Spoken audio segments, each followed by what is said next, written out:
Hi, this is American Nomad living in a U-Haul, coming to you from the great state of Indiana, and it has been windy and stormy and rainy and cloudy and cold and warm. We've had a good mix here, um, but it has delayed me getting around to doing this. Also, got 3 job offers in one day, accepted one of them. Did a side job painting the garage. Uh, been keeping really busy, so this has moved down on the priority list a little, but I'm going to continue on. I also wanted to cover um, that I will be covering other topics, and when I post them, it'll be on the same channel, and it will not say living in a U-Haul. So if you're just interested in a truck, that's fine. If you want to watch these other ones, that'd be great. But just so you'll know what you're getting into there. I want to reach out to everybody who's subscribed and everybody who's watched. Um, Australia, I want to shout out to Australia. Shout out to the Philippines. Shout out to United Kingdom. Shout out to Canada. And of course, the good old United States of America. Got lots of viewers watching, and I appreciate every one of you. Um, so I wanted to cover them things real quick here, right in the beginning, and let you know what was up with that. Um, Now, I wanted to cover some of the things people wrote about. One of them is the bed in the overhead compartment, which was originally what I thought when I bought the truck. Um, Seemed like an obvious choice. You put the bed up there. You only use it for, what, a third of the time you're alive. Um, but it's that compartment once it's insulated. It was uh, 90 inches long, plenty long enough, 32 inches wide, little bit on the narrow side, and 24 inches from back to ceiling. Um, Now, I'm 20 inches shoulder to shoulder, and that would give me a 3-inch mattress and 1 inch of airspace there um, to turn over. I toss and turn quite a bit. I just didn't think it was a good fit. Um, Also, the getting up and down. Um, I'm not getting any younger. I just turned 50-10 a while back, and so getting up and down off of that thing in the middle of the night just didn't seem like the obvious choice. Kind of like the rooftop campers. It's like, yeah, anyone who has to go to the bathroom in the middle of the night is gonna love crawling off the roof of their vehicle. But anyway, that's to each their own. Everybody has their own desires and wishes, and that's what this is all about. I don't recommend anybody do any of this stuff the way I did it. Um, Although it's worked out fine for me. I love it. I enjoy it.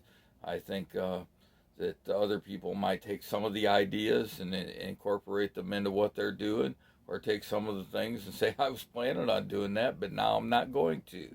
Either way, that's good. I appreciate y'all watching me, though. Um, in a future episode, somebody commented on the magnets. Awesome comment. We're going to cover magnets in the future because I use them in so many places. So that is going to be a topic that's coming up.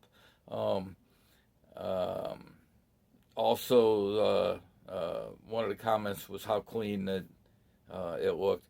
Okay, that's not easy. Uh, for that video where I did the tour, I cleaned. It took a lot of time and effort. This is my home. There's stuff on the cabinets. There's stuff in the sink. There's laundry on the floor. The bed's not made, and I choose not to show you all of that on an everyday basis.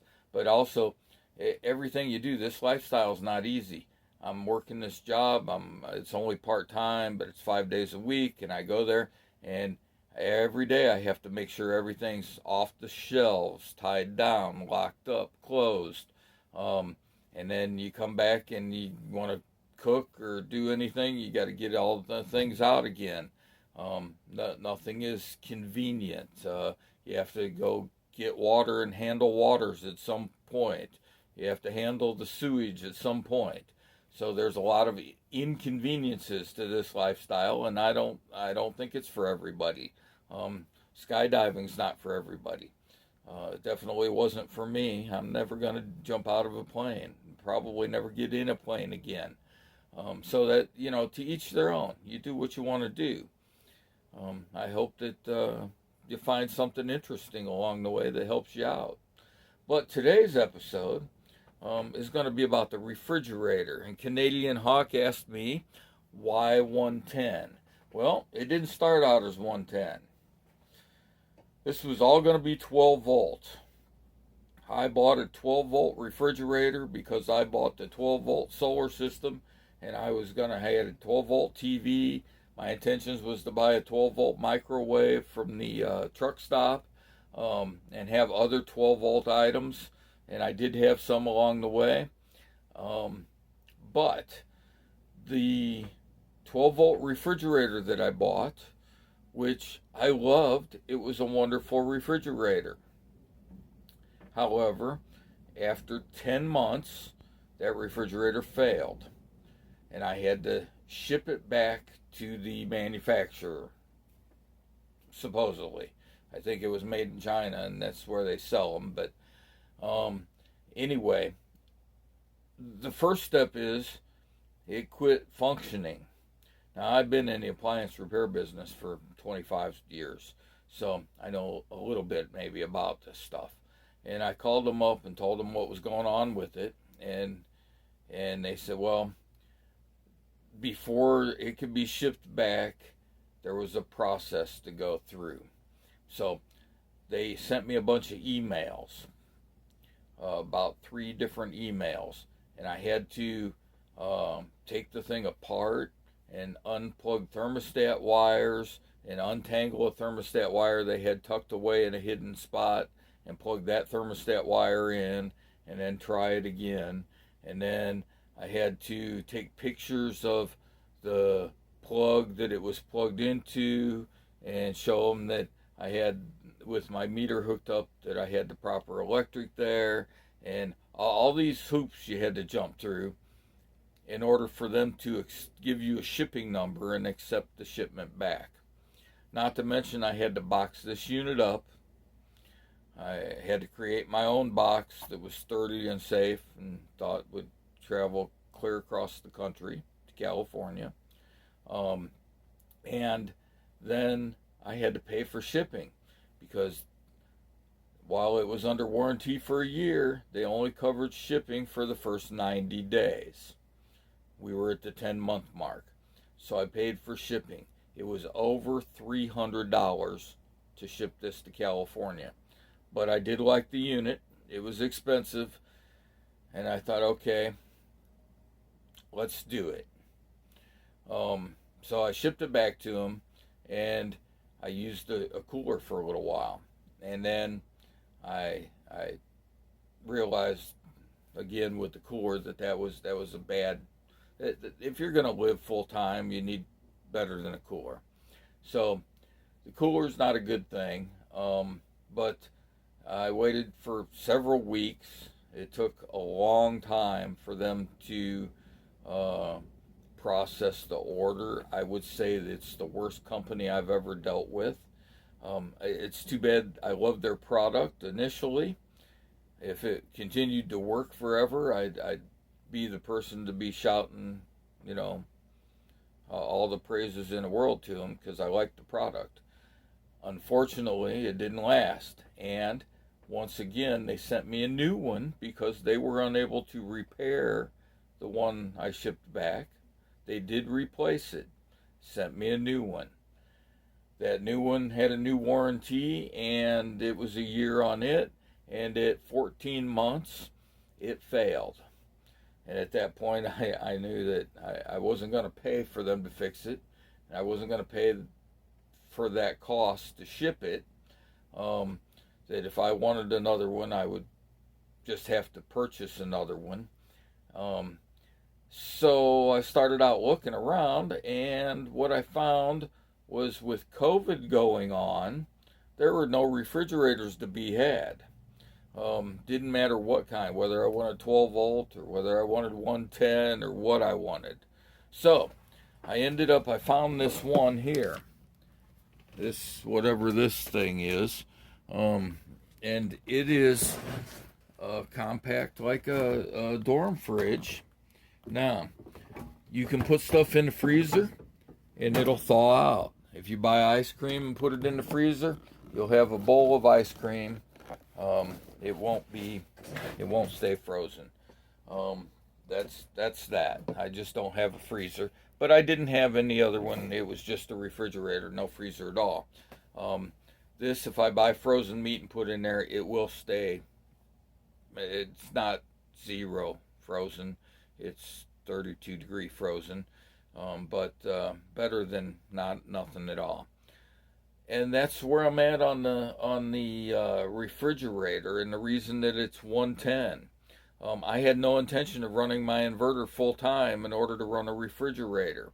However, it's holding up great, 24/7 for months now, and I have not had any issues. However, the same issue that took out the other refrigerator, I do expect to take out this refrigerator. Both times it failed was after I went over an unexpected large bump. Railroad tracks in one case and a construction area in another case, and the truck bounced hard, and the next day the refrigerator failed both times. So that's just, the cause of it isn't necessarily bad equipment. It's that it's not capable of the lifestyle of bouncing in a truck 24/7 and some of the bumps that you may encounter. I don't know if having it on while you're traveling would make a difference or off. I do believe it just bounced hard enough that it caused a leak somewhere in the line and lost refrigerant, because everything I checked out, the unit was still pumping, the compressor still runs, everything worked fine. It was just low on refrigerant and had a frost line that was not in the proper place. So, I expect actually this refrigerator to be the same at some point, but there is a huge cost difference. This refrigerator cost me less than $100. You will have already seen the pictures that I'm including on the other one that I had in the company, so you know what that's about. Again, I like their product. Unfortunately, it didn't hold up. If you're got a cabin in the woods, I recommend that refrigerator. If it's not going to be bouncing down the road, you're going to take it, you're going to fill it up at your house, get it good and cold, put it in your vehicle, transport it to a campsite, take it out, plug it into the 12 volt, and let it set. And still, it's a great refrigerator. So I still say that's a good way to go. This was what was available the day that I needed one, and is not intended to be permanent. My TV also was originally 12 volt. The TV that I had when I moved out of my apartment, it was in storage. I went and got it one day, and I looked at it, and it had a brick in the cord. And I looked at the brick, and well, it was clearly marked 12 volt DC coming out to the TV. It was 110 going in. It's like, well, put this off, put a cigarette lighter plug in, plugged it into the cigarette lighter. Sure enough, fired right up, worked great for quite a while. One time I got low voltage though. I wasn't running it through the inverter, and I fell asleep with it on. Woke up the next morning and I was below 11 volts. And the TV had strange lines in it, and it never worked again. So low voltage killed that TV, and I replaced it with a cheap. They couldn't find one anywhere with the 12 volt on it, so went ahead with a cheap 110 unit. I don't watch TV. The last time it was turned on was for the Indianapolis 500. which it's December now, so it's been 6 months since I've turned the TV on. It's just not my thing. I do have an antenna. I do get some channels when I try. It's a possibility. I just don't. I'm just not interested in TV much. But anyway, that covers the refrigerator and the 110 issue. Going to get back to some more videos on the truck, some things in the future. Going to have some other videos on some other subjects coming up. I hope you enjoy them and watch. I don't know what you classify them as. Just my opinions on some, and just some educational maybe on some stuff. Hope to see you there. Hope you keep watching. Hope you share with your friends. Like and subscribe. I just got done feeding the squirrels. I don't get any sponsors from anybody. I don't get paid from YouTube. If you want to send me cash, just reach out. I'll give you an address. Anyway, you guys have a great holiday and a happy new year. And we'll get out there with some more videos as soon as we can.